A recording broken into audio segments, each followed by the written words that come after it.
아니, 이 노래는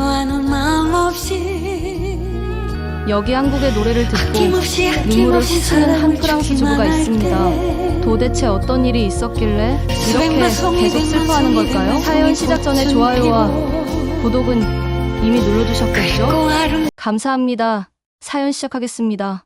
1988년 1월 프랑스 리옹. 그해 겨울은 유독 눈이 자주 왔습니다. 회색 건물 사이로 흩날리는 눈발이 리옹의 골목들을 천천히 덮어가던 시절, 저는 20살이었고 아직 인생이 어디로 흐를지 모르는 나이였습니다. 그날은 평소처럼 도서관에서 문학 수업 리포트를 준비하던 날이었습니다. 정오가 조금 지난 시간, 복도를 지나 열람실로 가던 길이었죠.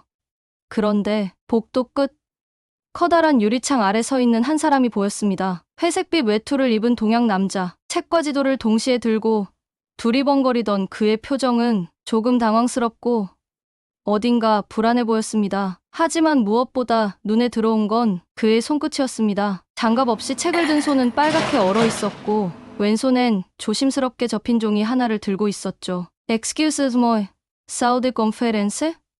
그가 작게 말했습니다. 목소리는 낮고 조심스러웠고 프랑스어 발음은 아직 어색했습니다. 그 순간 저는 무언가 설명할 새도 없이 그의 말투와 손짓에서 낯설고 외로운 기운을 느꼈습니다. 도와주고 싶다는 마음이 이성보다 먼저 움직였던 순간이었어요. 따라오세요. 제가 안내해드릴게요. 그는 작게 고개를 숙이며 웃었습니다. 그 웃음엔 감사함과 동시에 무언가 더 복잡한 감정이 담겨 있었습니다. 그의 얼굴은 마치 먼 길을 홀로 걸어온 사람처럼 피곤해 보였고 표정은 단정했지만 어딘가 지쳐 있었어요. 회의실 앞에 도착한 그는 Merci, beaucoup 작게 인사하고 고개를 숙였습니다. 그 순간 저도 모르게 물었죠. 이름이 어떻게 되세요? 그는 천천히 말했습니다. 저는 최민수입니다. 프랑스식 발음으로 말하려 애쓰는 그의 이름이 저에겐 이상하게도 또렷하게 들렸습니다.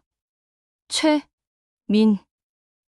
처음 듣는 이름인데도 귀에 오래 남았습니다. 며칠 후 우리는 도서관에서 다시 마주쳤습니다. 민수 씨는 여전히 책을 들고 있었고 그 옆엔 프랑스 한국어 사전이 펼쳐져 있었습니다. 오늘도 길 잃으셨어요? 제가 말을 걸자 그는 잠시 멈칫하다가 천천히 웃었습니다. 책이 길을 어렵게 만들어요. 서툴지만 그 유머가 저를 웃게 만들었죠. 그렇게 우리는 일주일에 한두 번씩 도서관에서 만나게 되었고 Le Rose Blanche라는 카페를 자주 가게 되었습니다. 그 카페는 정말 작고 조용한 곳이었습니다. 이름 그대로 하얀 장미꽃이 말라서 유리병에 담겨 있었고 벽은 손으로 그린 그림들로 채워져 있었습니다. 그 안에서 우리는 주로 커피를 마셨습니다. 아니, 사실 말없이 앉아있는 날이 더 많았습니다. 그런 날이었습니다. 창밖에 눈이 내리고 카페 안은 따뜻한 스토브 하나로 겨우 데워지던 오후,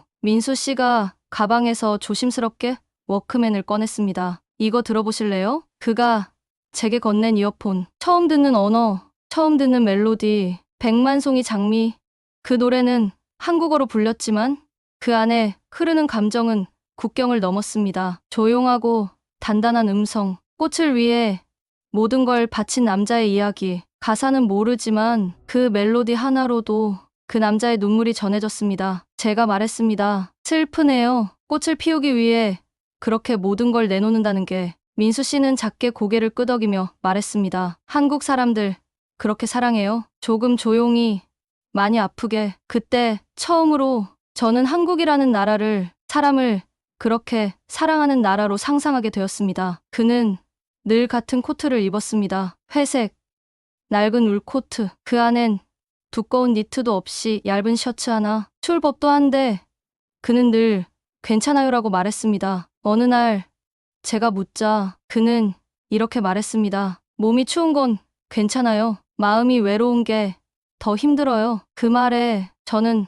아무 말도 할 수 없었습니다. 그리고 그날 처음으로 그의 손 위에 제 손을 올려보았습니다. 그 손이 따뜻해지길 바라면서요. 그날 이후로 저는 매일 그 손을 그리워하게 되었습니다. 단정한 셔츠, 소매 끝에서 나오는 조용한 손. 말은 없지만 함께 있어 주는 사람. 프랑스의 겨울은 매서웠지만 그 사람의 옆자리는 작은 온돌방 같았습니다. 저희 집 식탁은 원래 그리 따뜻한 공간은 아니었습니다. 아버지는 대화를 오래 즐기는 분이 아니셨고 어머니는 늘 무언가를 걱정하는 사람이었습니다. 프랑스 가정의 전형적인 저녁 풍경이라고 말하기엔 너무 조용했고 너무 무거운 공기가 있었습니다. 그날 저녁도 그랬습니다. 전날 민수 씨와 Le Rose Blanche에서 있었던 대화들이 머릿속을 떠나지 않았습니다. 그가 들려준 한국의 봄 이야기, 벚꽃이 흐드러지게 피는 남산, 기차 안에서 먹는 김밥, 할머니가 끓여주시던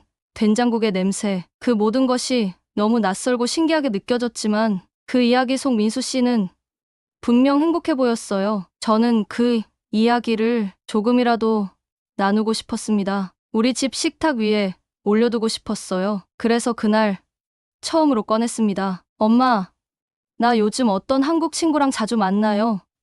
순간 숟가락 소리가 멈췄습니다. 어머니는 천천히 얼굴을 들고 저를 바라봤습니다. 아버지는 아무 말도 없이 고개를 숙인 채 포도주 잔을 닦았습니다. 어떤 친구? 같은 대학 다니는 교환학생이에요. 한국에서 왔고 이름은 민수. 어머니의 표정이 말을 듣는 순간 달라졌습니다. 그 눈엔 분명 위험이라는 단어가 떠올랐겠죠. 동양인이야? 그 말은 그 사람은 안전한가? 보다 그 사람은 우리와 같지 않다는 의미였습니다. 엘렌, 그건 좀. 어머니는 조심스럽게 말을 이었습니다. 넌 아직 너무 어려. 그리고 그 사람은 결국 돌아가야 할 거잖니. 저는 무슨 말을 해야 할지 몰랐습니다. 그 순간엔 그냥 가슴이 답답해졌습니다. 제가 느낀 따뜻함을 이들은 단지 다름으로만 보았습니다. 며칠 뒤 아버지는 저를 따로 불렀습니다. 서재에서 그분은 오래된 가죽 소파에 앉아 계셨고 손엔 아직도 같은 신문이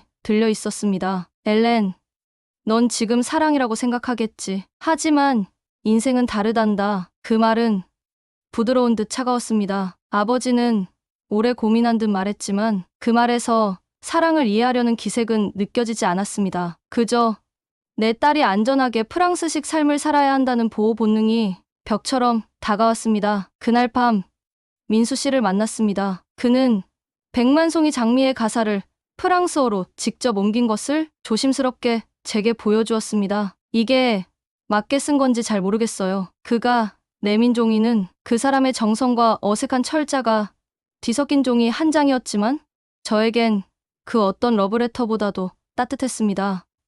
하지만 저는 그날 그 따뜻함에 응답하지 못했습니다. 그 후 저는 점점 말수가 줄었습니다. 민수 씨와 마주 앉아 있어도 어떤 말은 자꾸만 목까지 올라오다 사라졌습니다. 헬렌 씨, 무슨 일 있어요? 그가 몇 번이고 물었지만 저는 고개만 저었습니다. 그러던 어느 날 민수 씨가 말했습니다. 저 여름이면 돌아가야 해요. 교환학생 기간이 끝나요. 그 말을 듣고도 저는 아무것도 말하지 못했습니다. 붙잡을 수도 가지 말라고 말할 수도 없었습니다. 왜냐하면 그가 떠나야 한다는 걸 제 가족도 제 마음도 이미 받아들이고 있었기 때문입니다. 그가 떠나는 날 저는 역에 가지 않았습니다. 심지어 작별 인사도 하지 않았습니다. 제가 보낸 건 하얀 봉투에 담긴 작은 메모 하나. 민수 씨, 따뜻했던 겨울 고마웠어요. 그 따뜻함 평생 잊지 않을게요. 엘렌. 민수 씨는 그 후로 연락하지 않았습니다. 편지도 전화도 아무것도 없었습니다. 그리고 저도 보내지 않았습니다.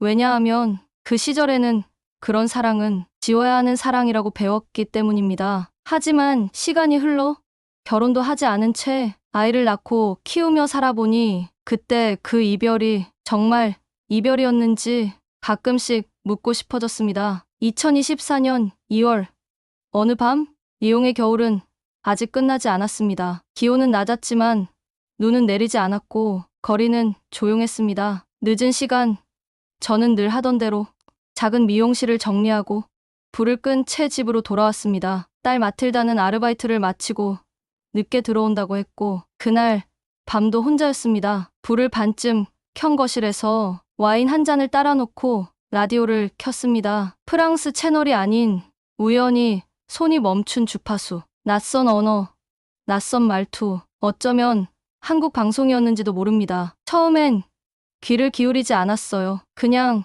배경음처럼 두었습니다. 그러다 어디선가 익숙한 그러면서도 처음 듣는 멜로디가 흘러나왔습니다. 미워하는 마음 없이 가슴이 쿵 내려앉았습니다. 그냥 노래일 뿐인데, 의미도 모르는 가사일 뿐인데 그 멜로디 하나에 심장이 조여왔습니다. 숨이 막히고 눈앞이 흐려졌습니다. 저는 와인잔을 내려놓지도 못한 채 그 자리에 주저앉았습니다. 아무런 이유도 설명도 없이 눈물이 쏟아졌습니다. 정말 말 그대로 울었습니다. 그 사람 이름도 입 밖에 내지 못하고 살아왔던 세월이 그 순간 물처럼 터져나왔습니다. 엄마, 무슨 일이야? 마틸다가 달려왔습니다. 당황한 눈빛으로 저를 부축하며 말했습니다. 어디 다친 거야? 말해봐, 엄마.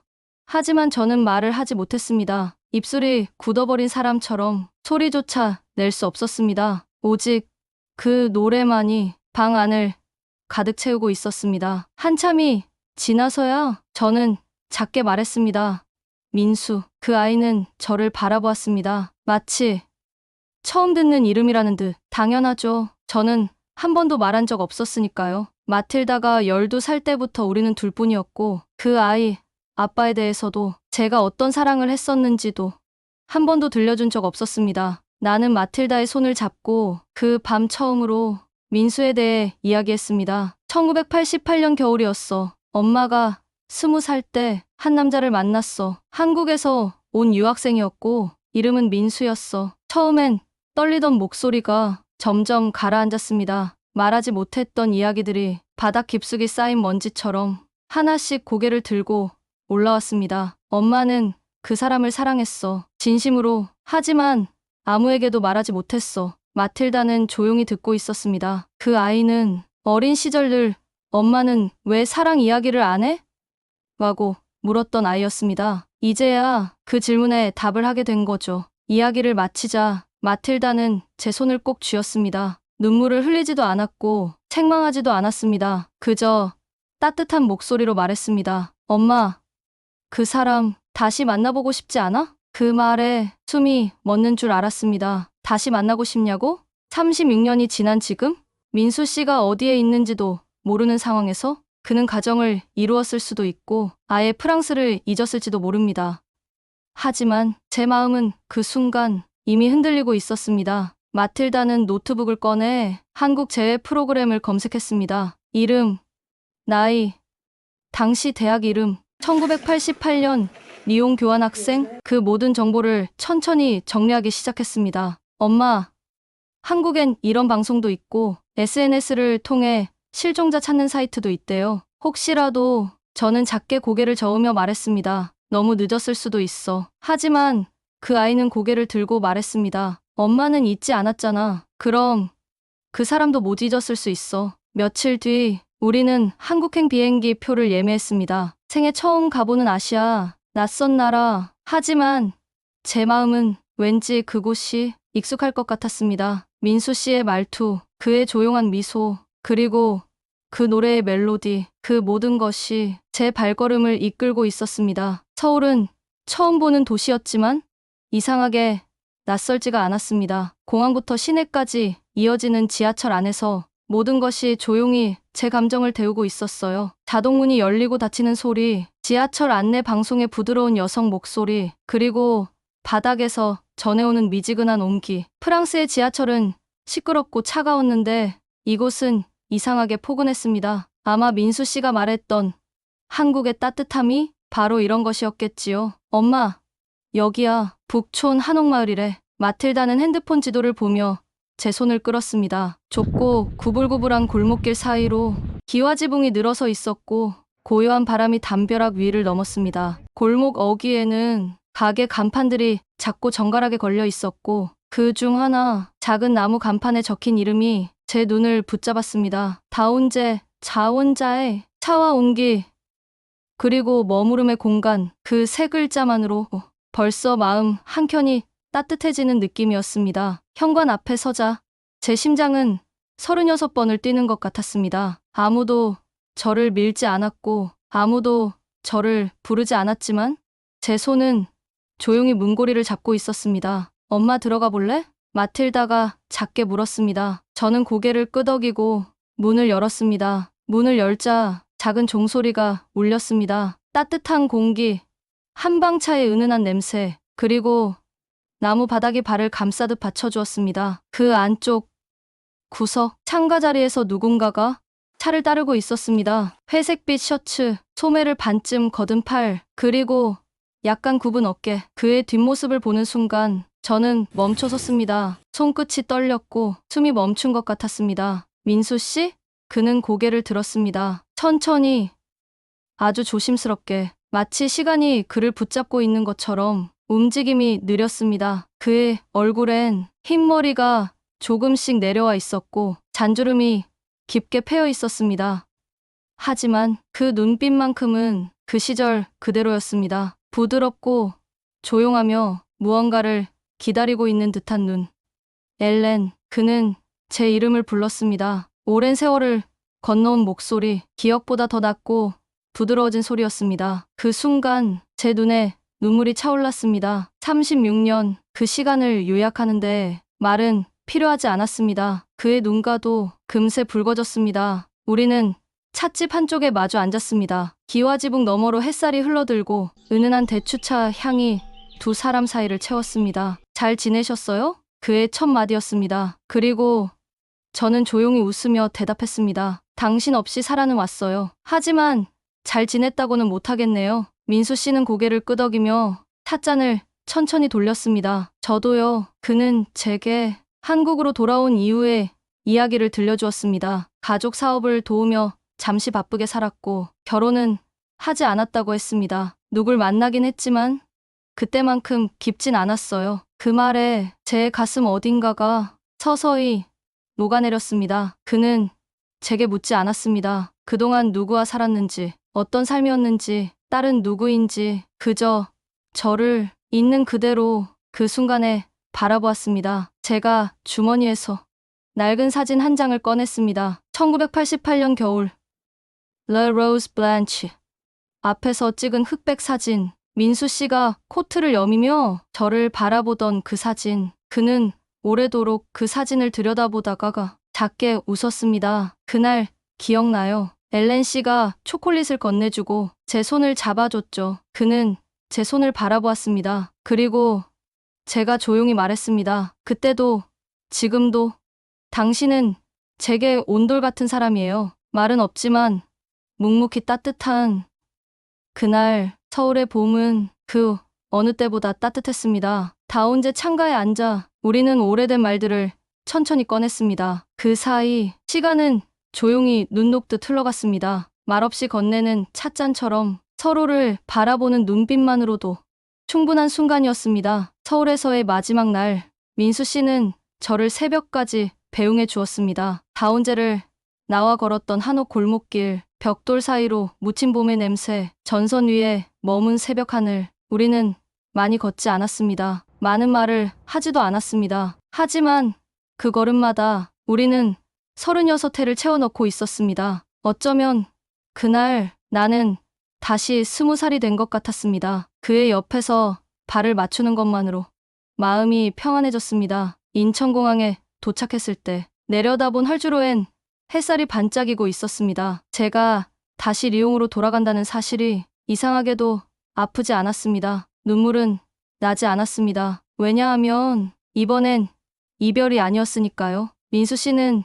제게 말했습니다. 다시 보고 싶을 땐 그냥 차 한 잔 끓이세요. 그럼 저는 옆에 있을 거예요. 그 말에 저는 웃으며 대답했습니다. 한국에도 온돌이 있는 것처럼 제 마음에도 방 하나 생겼어요. 비행기 창밖, 구름은 부드럽게 흘러가고 있었습니다. 마틸다는 제 옆자리에서 졸고 있었고 그 작은 손을 꼭 쥐고 있는 제 손은 예전과 다르게 떨리지 않았습니다. 비행기가 이륙할 때 제 가슴 안에서 무언가 하나, 정확히는 아주 오래된 긴장 같은 것이 풀려나가는 걸 느꼈습니다. 리옹에 도착한 다음 날, 저는 가게 문을 열었습니다. 작은 미용실, 익숙한 손님들, 변하지 않은 풍경, 그 어떤 것도 바뀌지 않았는데 제 마음만은 분명히 달라져 있었습니다. 거울 앞에서 손님의 머리를 말리다가 창문에 스며드는 햇살을 보았습니다. 그 빛이 서울 북촌에서 느꼈던 그 햇살과 닮아 있었습니다. 퇴근 후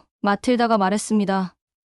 엄마, 이젠 나도 엄마가 어떤 사람인지 조금 알 것 같아. 저는 고개를 돌려 그 아이를 바라봤습니다. 엄마는 평생 그 방을 혼자 지키고 있었던 거였구나. 그 말에 잠시 울컥했습니다. 아무도 몰랐던 방, 아무에게도 보여주지 않았던 그 기억의 공간. 이제야 누군가와 함께 앉을 수 있게 된 겁니다. 며칠 뒤 저는 작은 닭이 세트를 샀습니다. 그리고 한국에서 사온 대추차를 조심스럽게 끓였습니다. 찻잔에 김이 오를 때마다 다운제에서 마주 앉았던 민수 씨의 눈빛이 떠올랐습니다. 창밖은 리옹의 회색빛 겨울이었지만 제 안엔 분명히 따뜻한 방 하나가 존재하고 있었습니다. 그 방엔 말이 없습니다. TV도 없고 시계도 멈춰 있습니다. 하지만 그곳엔 온기가 있습니다. 조용히 앉아만 있어도 마음이 데워지는 그런 온돌 같은 시간. 그 방은 바로 한국이었습니다. 한국은 제게 여행지가 아닙니다. 기념품을 사러 간 곳도 맛집을 찾아다닌 곳도 아닙니다. 그 나라는 저에게 아주 조용하고 따뜻한 마음의 방이 되었습니다. 그리고 이 이야기를 읽고 계신 당신께 마지막으로 조심스럽게 묻고 싶습니다. 당신 마음 안에도 오래 묵혀둔 방 하나 아직 남아있지 않나요? 그 방은 잠겨있는 채로 있는 게 아니라 사랑 하나로 다시 열릴 수 있습니다. 저처럼요.